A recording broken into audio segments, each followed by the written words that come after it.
Hello, everyone, and welcome to The Way Through. I am your host, Bonnie Worth, where here on this show, we take a look at life, what the barriers, blocks, and challenges that come up for us in our lives. And we look through it through the lens of mediumship, through metaphysics, especially through an area of metaphysics, which is known as ontology, as well as our ability for conscious co-creation, the power of our choices, and how we're showing up in our lives, but more importantly, what is our relationship with life and how do we transform the things that are challenging, confronting, are wounding, all of those things in order to become more conscious and really put ourselves into more of the driver's seat in our own lives. So I'm really, really grateful to have a chance to talk with you week after week. And today's conversation is another a really important one in terms of the equation of our lives. And this has to do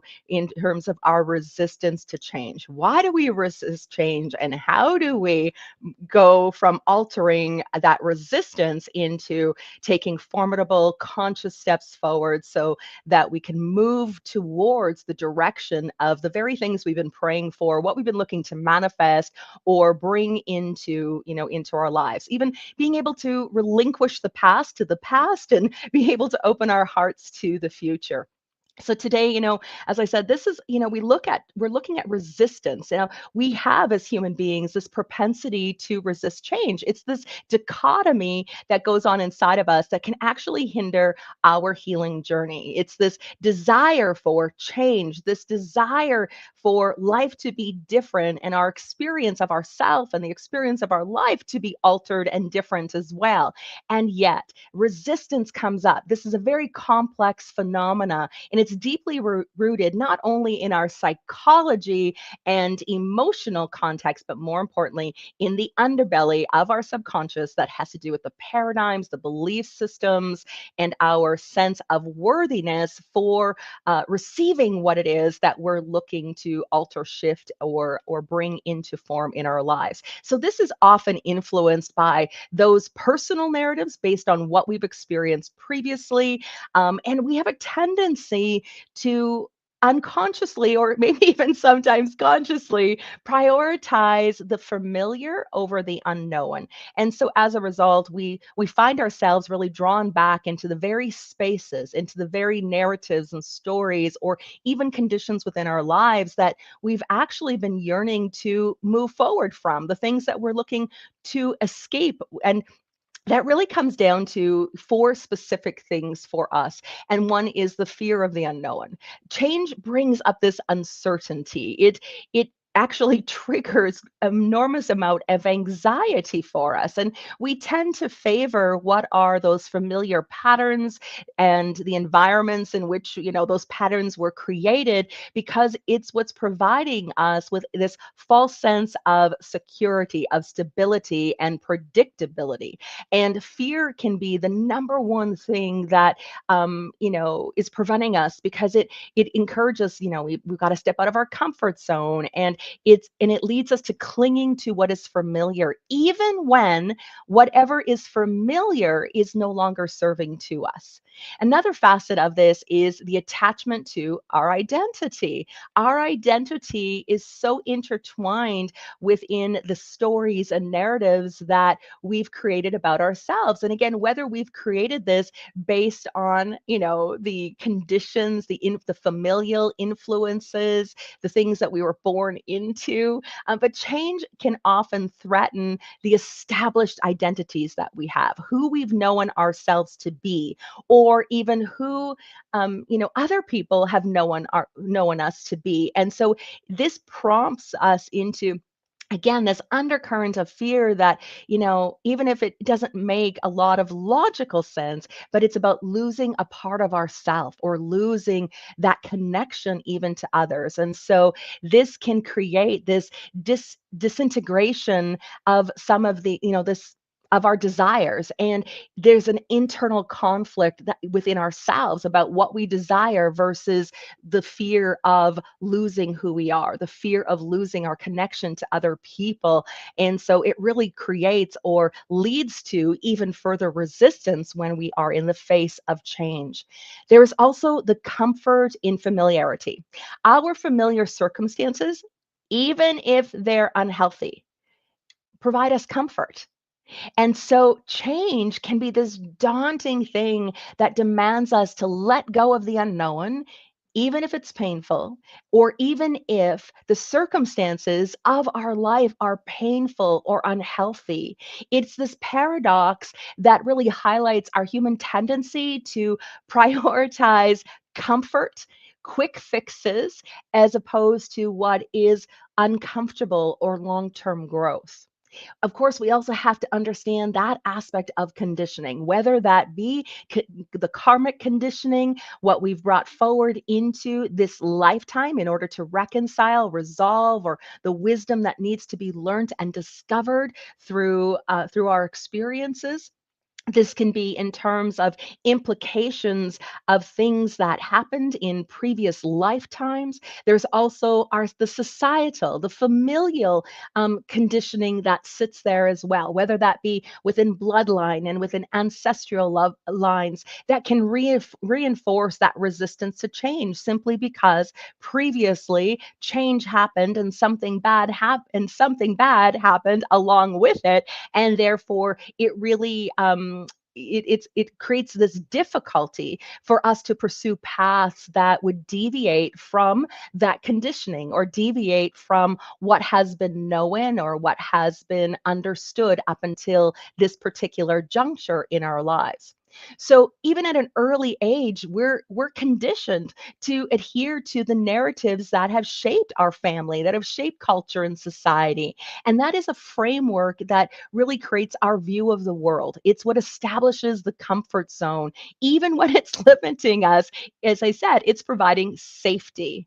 And that cultivates that familiarity, that predictability, making it really challenging for us as humans to be able to embrace change because we are so inherently involved in the uncertainty, and that those internalized scripts that are running inside of us, that again, as I said, we prioritize that comfort over our growth.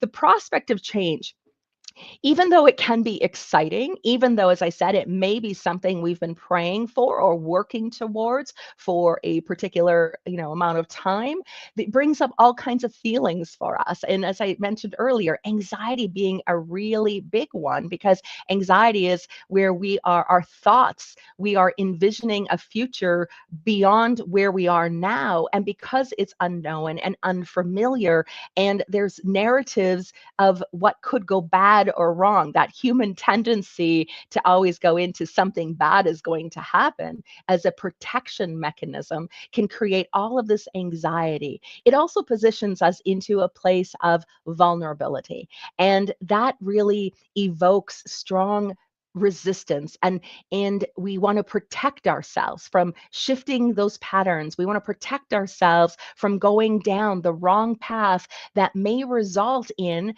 that stability, that may result in that loss of identity that I spoke about earlier, or even our connection to community, to people. And so it's a barrier that really obstructs our ability to even pursue not just the goals and aspirations that we have in our life, but to pursue our healing, to pursue our transformation, to pursue what it is that we can know and understand as our soul's greater purpose in terms of our very existence. And so this really begins to bring us into the factors of that aren't just the cultural narratives and the familial influences, but looking at these personal experiences, the personal, not just based on our human identity, but the complexity of who we are at that deeper soul level that is yearning to express and be in our lives. And so, here again, we these the ego, so to speak, solidifies the narratives that dictate our understanding of who we are, our relationship with life, our relationship with change. And in order for us to be able to move beyond that instinctive resistance, we need to really consider who we are at the deeper core of our being, who we are in terms of the spirit having the human experience, so that we can overcome what are those defense mechanisms, that desire to maintain comfort, the desire to maintain what is quote unquote the control over our lives. And so, everywhere that we've been safeguarding ourselves, we are, that in terms of what would be fundamental to our being. So, this territory, I mean, what is familiar, it's like this, it acts like a double-edged sword for us because, again, not only is there comfort and security, and we are entrenched in unhealthy patterns and cycles, and we want to break free, there's a deep desire inside of us for change. I mean, I think this is inevitably change is without a doubt, a very big part of life. We only need to look back in terms of how many changes we've actually experienced in our lives from the time that we were very small in our infantile state, through adolescence, through and I'm aging myself if I go on talking about all the different decades, but in truly an understanding, we just need to look at how we've changed the physical capacity, our physical body, how much it's changed, how many jobs, who we were, those identities, the experiences that we have. And so, we have this intensified struggle inside of us, even though change has happened already and we've been safe. We've been able to navigate it. We've overcome, and change when it happens generally and always brings up something blessed and good and prosperous and aligned with the very things that we've been praying for in our lives. But it demands us to enter a space of unpredictability. And our ego does not like unpredictability.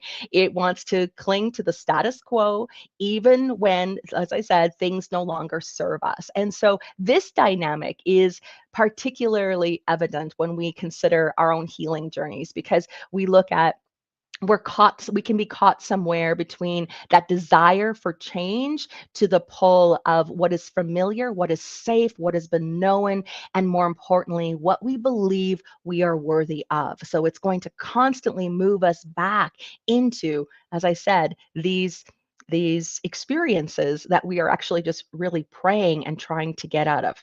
And as an example, for instance, someone who is looking to do some deeper healing because maybe they've been in a toxic relationship and they're facing this challenge of needing to let go, of being able to transform the pain of not only what happened within the relationship, but to be able to understand and know themselves and to be able to heal the deeper wounding that's taking place. And so there can be, even though it's so important to leave the toxic relationship in order for them to be healthy, to be well, to be happy, that sometimes the fears of isolation, or even the pain that's associated in that transition, can actually lead them back into the very harmful dynamics that they were looking to escape. And so it results in a continuous cycle of setbacks, a continuous cycle of, even if they do end up leaving that toxic relationship,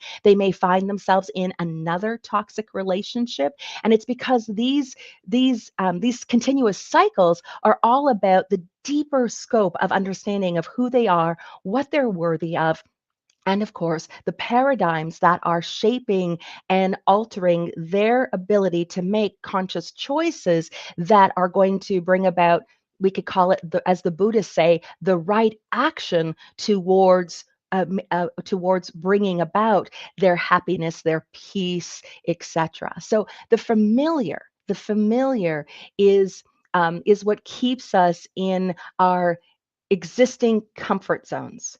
And while it offers some stability for us, it's also the very thing that can trap us in those patterns and ultimately inhibit our growth, inhibit our healing, and especially if we are struggling to embrace change, because that unknown that exists inside, that that confrontation of what is the old self versus the new self that is looking to be expressed or or to be known, the one that's going to bring about the new experiences. Yeah, it really is going to cost something, and the ego is very afraid. The egoic aspects of our humanity is really so conditioned within fear and our established identities that that tension can be particularly pronounced.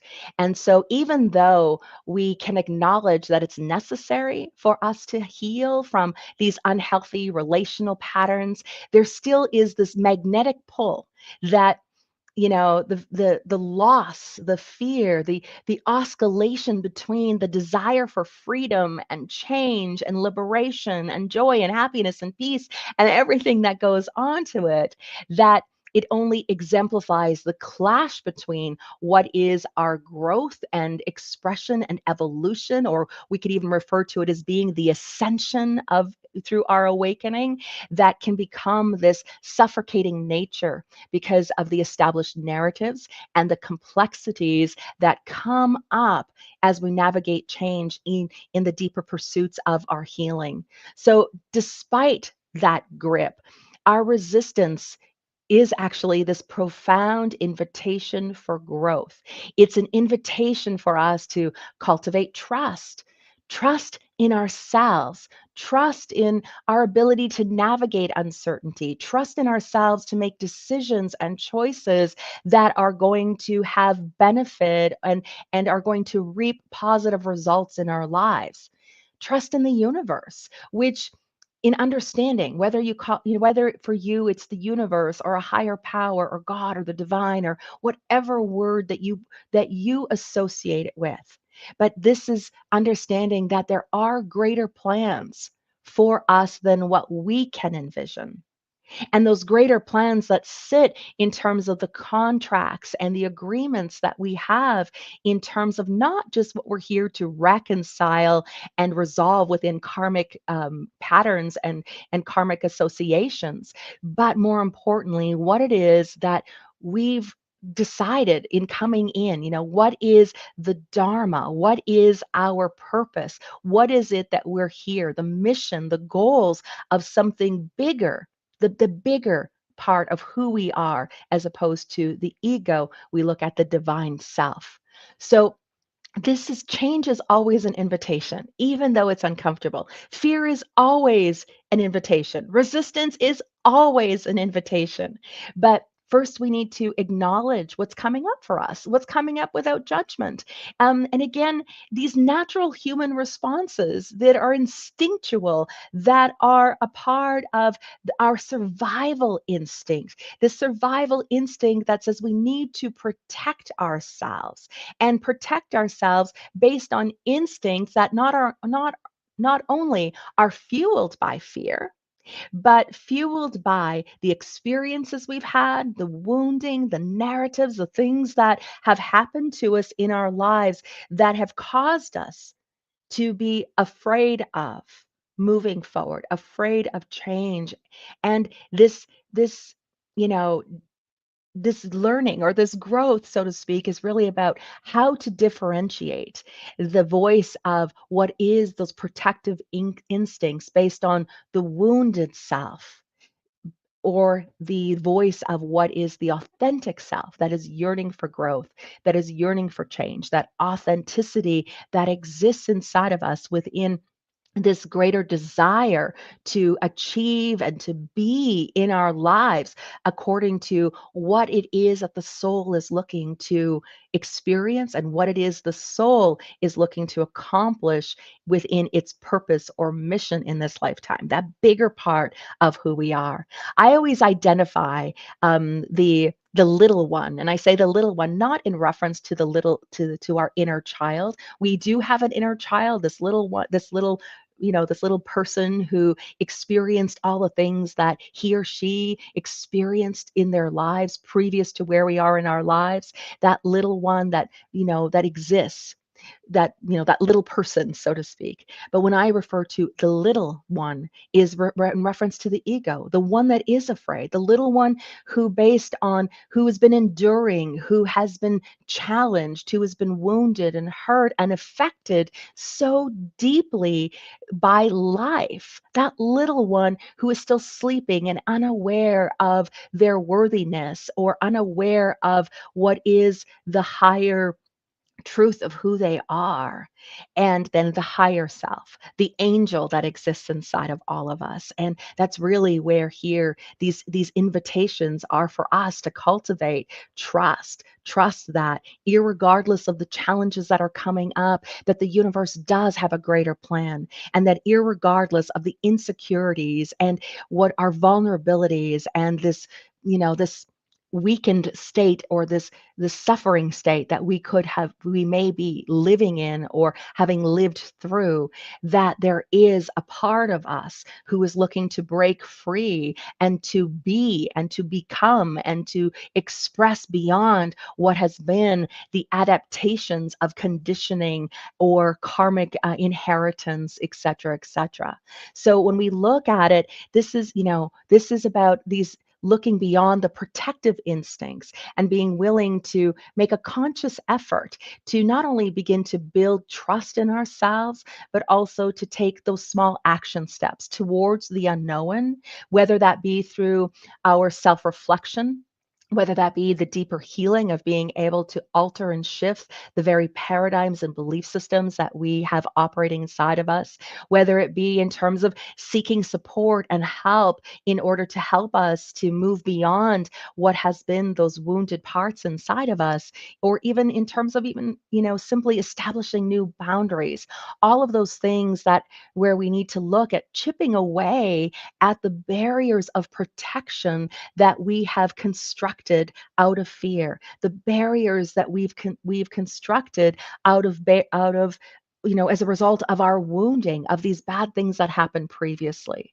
So our resistance to change reveals so much about us, not only in terms of our vulnerabilities and what it is that our invitations for healing, but our soul's innate desire for the evolution. So as we practice leaning in to trust, it's really where we're cultivating that authentic resilience, the our ability to expand our capacities for change, as well as honoring that guided wisdom that is helping and supporting us on our healing journey.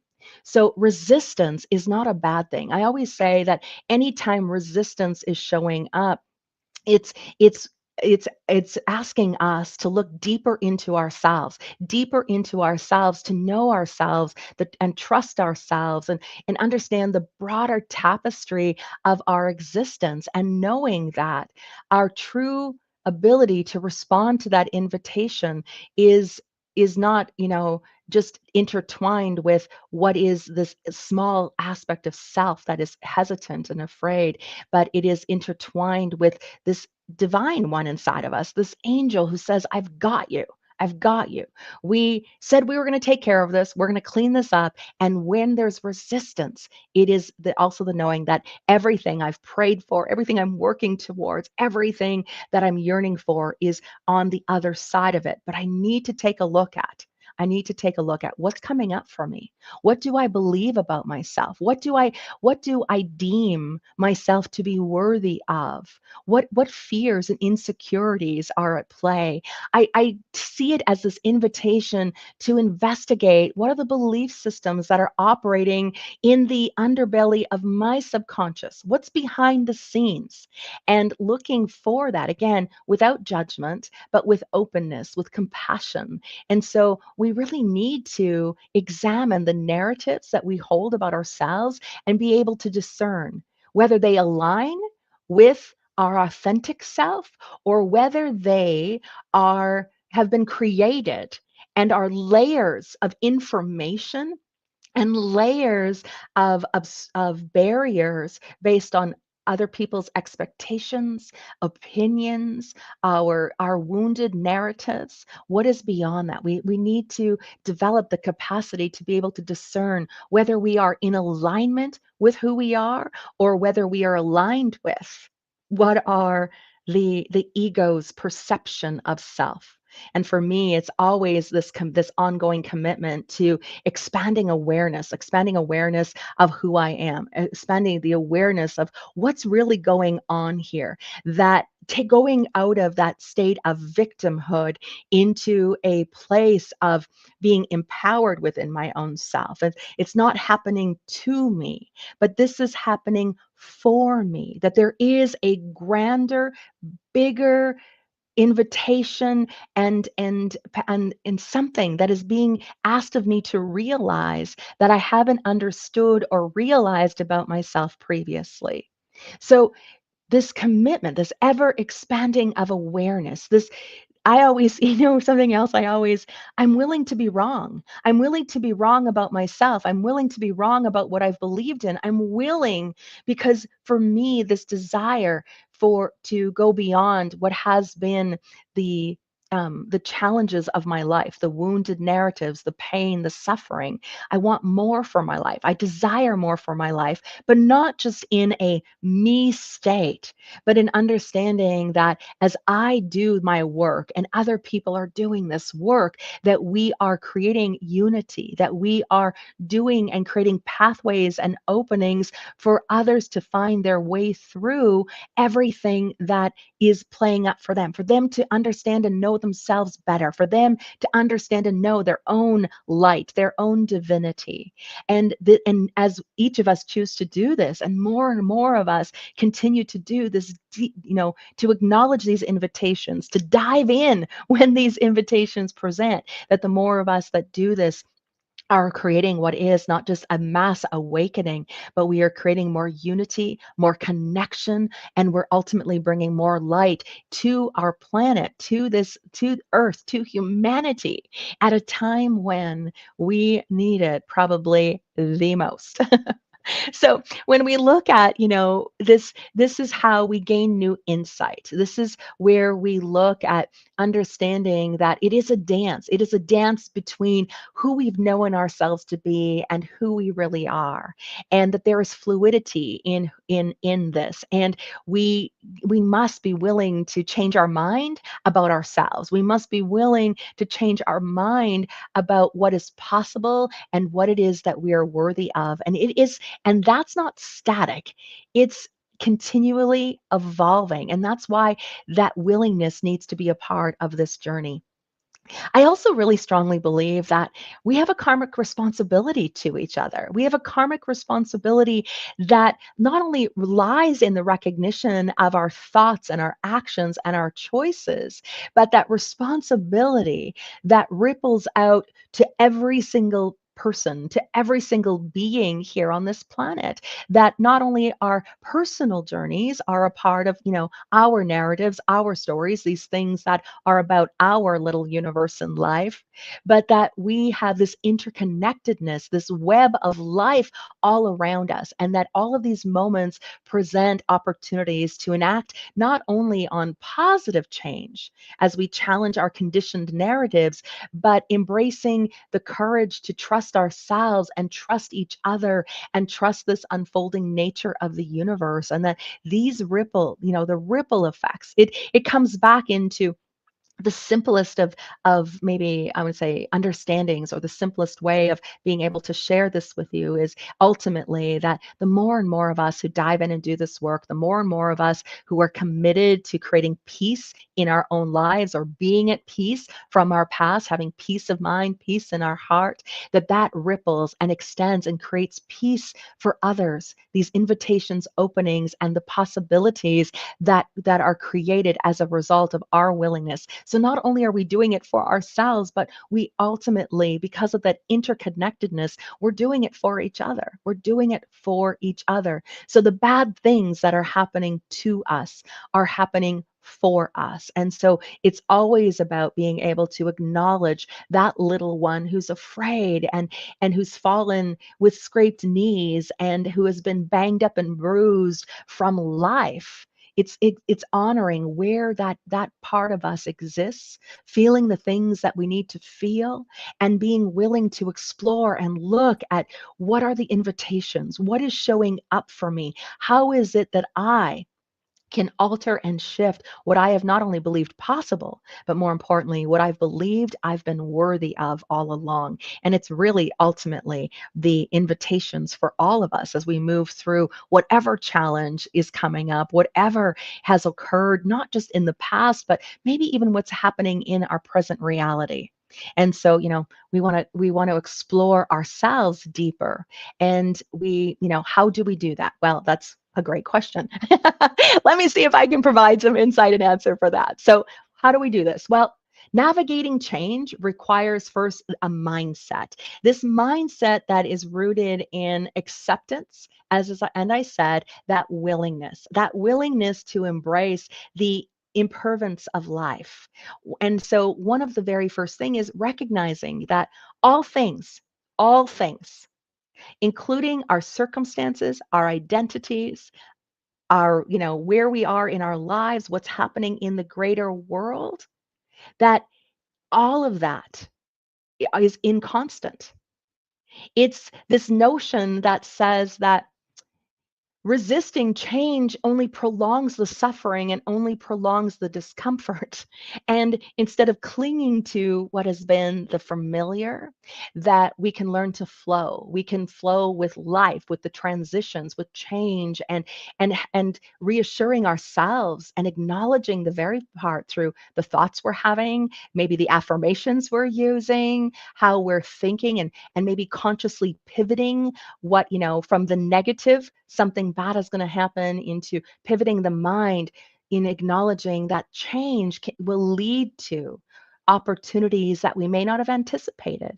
That underneath all of the bad things, there's no good or bad, right or wrong, but there's just a matter that there's something good that is looking to be revealed, even though what we're experiencing at the time is upset or challenge or something along that nature. So mindset is everything. Being able to shift out of pessimism into optimism, out of hopelessness into hope. And we can do that. The power of our mind is incredible. And it has the ability to, as I've shared previously on other shows, the thoughts alone aren't going to alter and change things very quickly, but it's the emotion behind those thoughts.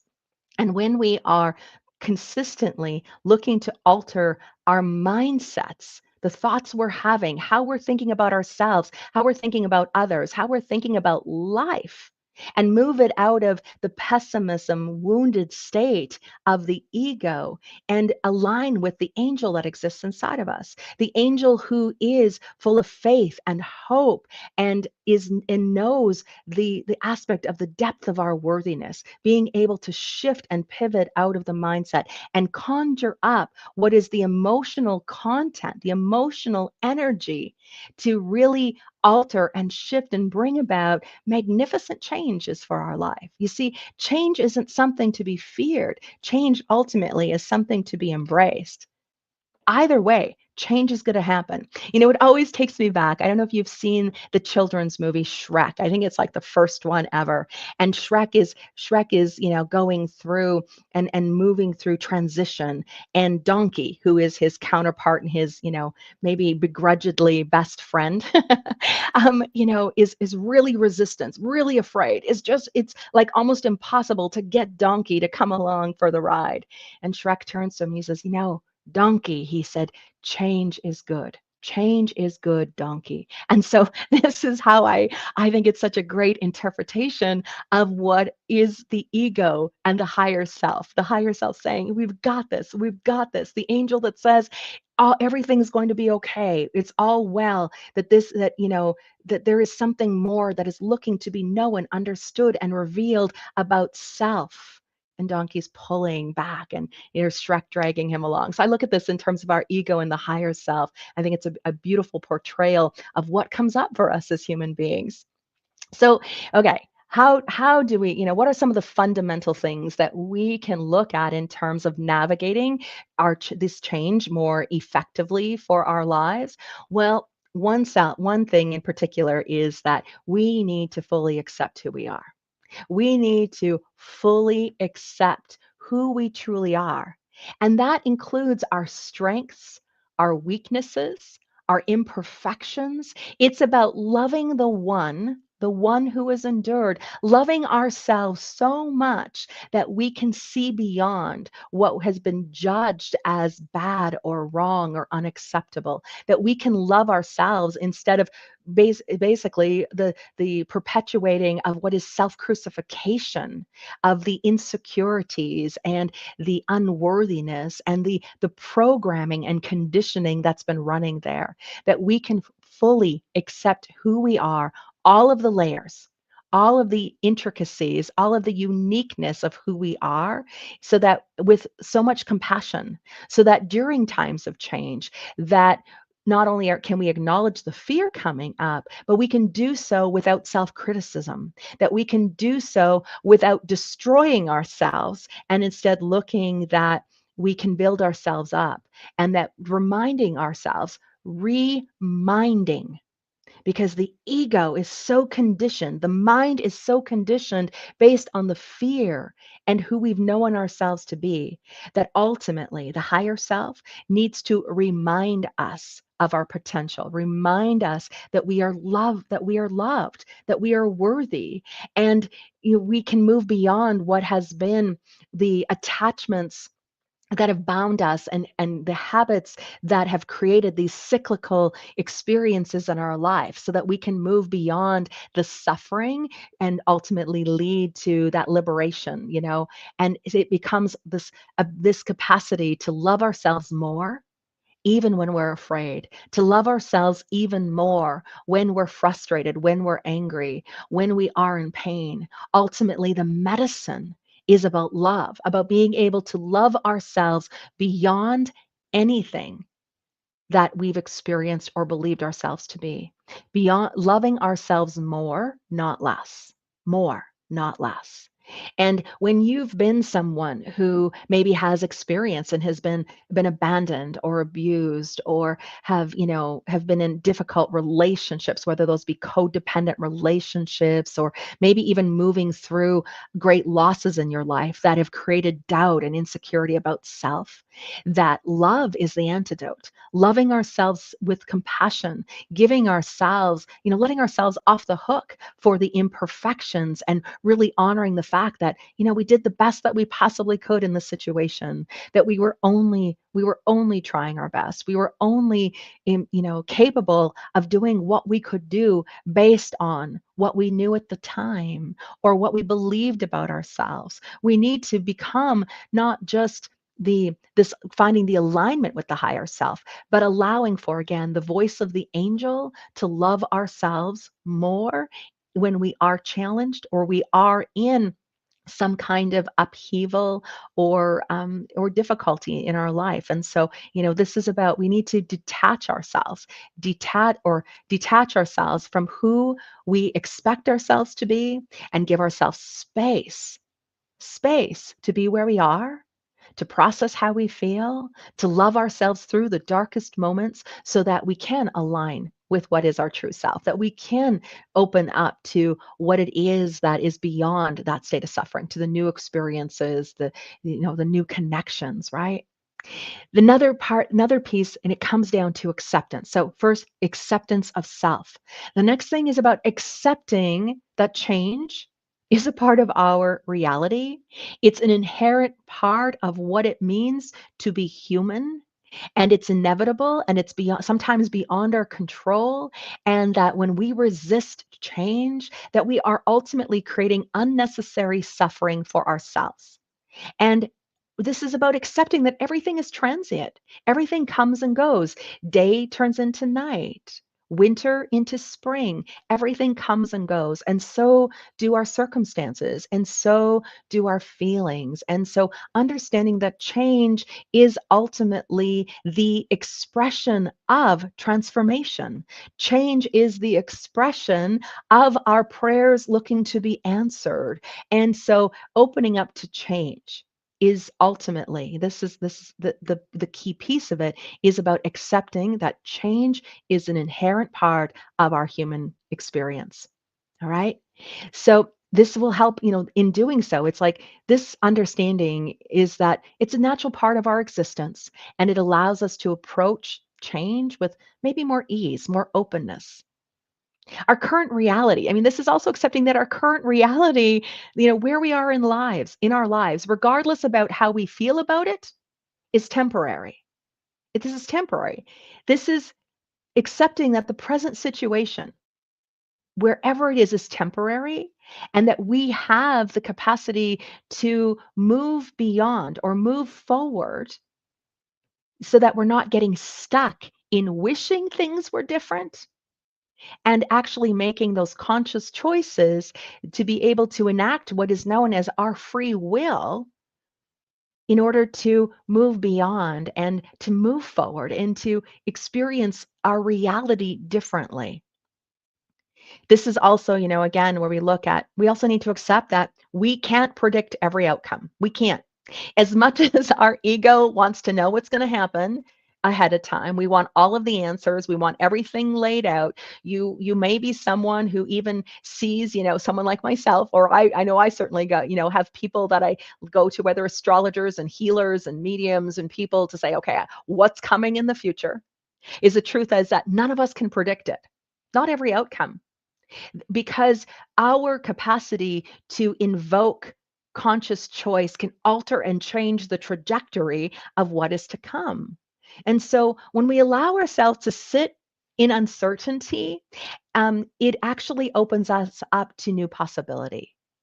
And change is always going to bring uncertainty. But here again, this is where we look at and not only looking at, okay, we have the power of our conscious choices because those are going to impact our lives, but also in understanding that this is the ultimate in trust in a higher power, trust that things are unfolding for our highest and greatest good, trust beyond what we can see. Beyond what we can see. And that's, of course, not always easy for us, our little human. So, accepting here again that things are going to be uncomfortable.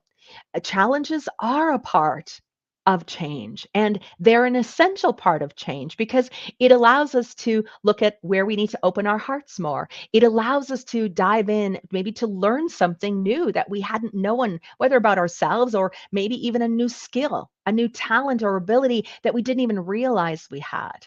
Sometimes, these challenges are essential because they're what help us to understand not just our strength and resilience, but help us to understand what we are actually capable of achieving and doing in our lives.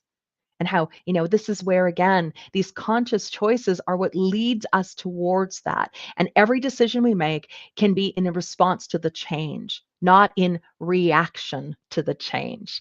And that's the key about this alignment with the higher self, where we're enacting upon choices that, one, are going to challenge our conditioning, that we're going saying, I'm going beyond my comfort zone here. I'm going to pursue the path of feeling uncertain and having no idea what's going to come. It's the willingness to lean into that and have absolute faith in our higher power to see us through, absolute faith in the divine to carry us, to guide us, to lead us, faith in the universe, in what is looking to manifest and orchestrate in what is the life that we've truly been yearning for.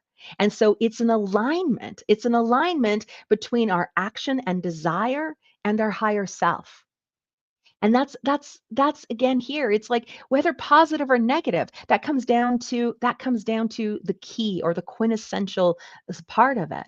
And so here again, it's like we're learning, we're growing, regardless of the outcomes. Be detached, the Buddha says. Be detached from where this is going and come into presence with where you are right now, right? Because that's really what's going to help to foster what is more of a growth oriented, trusting mindset. We also need to accept our emotions without, whether it be fear or anxiety, excitement, all without judgment. Those are natural reactions of the ego. It's natural for that to come up. But this is where, again, where, being fully present with where we are now, this awareness to be able to observe and to feel and understand that through our breath that we can reduce the intensity of whatever's coming up. When we can sit in our emotion and allow ourselves to feel it, we gain a clearer perspective beyond our resistance. We might here have the awareness of what's the root cause, what's behind this, but more importantly, we're treating our feelings, the sensitive one inside of us, this human one who has emotional content and wounding, with love, with kindness. It's an internal environment that, is saying, "Hey, I'm human. I'm in fear here right now, and that's okay. I also know that I have power in, beyond this as well." I think also accepting help comes down to, ultimately, this was a big one for me. And so, we don't have to we need each other as human beings. We need each other. This is where, pulling away and isolating and feeling like nobody understands. Those are very real things, but ultimately invitations to lean into others, to be there for each other with compassion, with where we can hold each other. We can look, that we're not alone through times of change, and we can seek support for understanding, not just ourselves better, but to know that we're not alone on this journey. Community is such an important part of whether, again, community be with friends or family, professionals, whatever it is, they can provide us with the strength that we need to navigate change. So ultimately, sweet friends, in conclusion, is because, I could sit and chat with you all day, but ultimately, what it comes down to is we resist change. We resist change because we're human. We resist change because things have happened in our past that have us clinging in fear and in comfort and in what has been known. And ultimately, when we look at aligning with the higher self, is what's going to allow us to become witness to our lives rather than being driven by the impulses and reactions. And that it's what's going to give us the elevated perspective to be able to shift our, I would say, is shift our beliefs about ourselves, shift our belief about what is possible. We'll be able to move beyond what is, so that we can engage with life more fully, more authentically, and ultimately, I think more than anything, where we can align our actions with what, again, the Buddhists say, the right action towards what our heart truly desires, what it is we're truly worthy of. And the more we can learn to witness life instead of reacting to it, the easier it becomes to move through the resistance that comes up through change and allows us to really embrace more flow through times of change instead. All right, sweet friends. Well, I'm so grateful to have you tuning in to today's show. It's always a pleasure to be here. Of course, if there's anything that I shared on this episode that really resonated and helped and support you on your journey, please like, comment, share, get in touch with me and let me know. And of course, be sure to subscribe to The Way Through on any of your favorite platforms, and because you can take me on the go wherever you decide to flow in your life. So all right, sweet friends, until next time, always remember, irregardless of what is coming up, there is always a way through. Bye bye for now.